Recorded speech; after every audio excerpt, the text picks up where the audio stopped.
When Frank Herbert first described the desert world of Arrakis, he gave his readers more than a landscape of sand, he gifted them a vehicle that flies like a dragonfly and lands as gently as a sand-skipping stone. The Ornithopter, often called the Orni, is a compact, flapping wing craft designed for quick reconnaissance across the unforgiving dunes. Its form is a marriage of aerodynamics and biomimicry. A lightweight, carbon composite fuselage houses a dual-seat cockpit angled forward for visibility, while twin articulated wings span roughly 10 meters.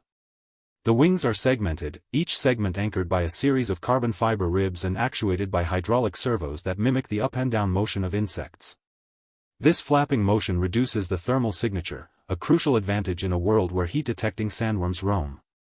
In terms of function, the Ornithopter excels at low-altitude maneuvers, capable of hovering, rapid bursts, and even short-term gliding when wind patterns over the dunes align. Its powerplant is a compact, high-output fusion core feeding electric motors that drive the wing actuators.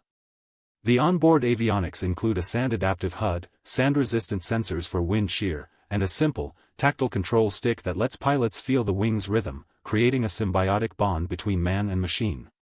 Aesthetic considerations are equally deliberate.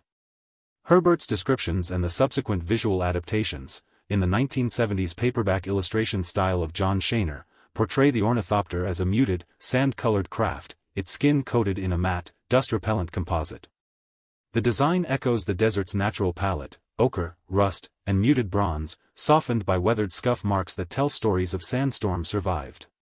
Its silhouette, low profile and angular, recalls the desert beetle, reminding onlookers that technology on Arrakis must submit to, not dominate, the environment. Over the decades, the Ornithopter has become an icon of adaptive engineering, inspiring real-world innovations in flapping-wing drones and reminding designers that elite performance often emerges from respecting the very terrain you intend to conquer.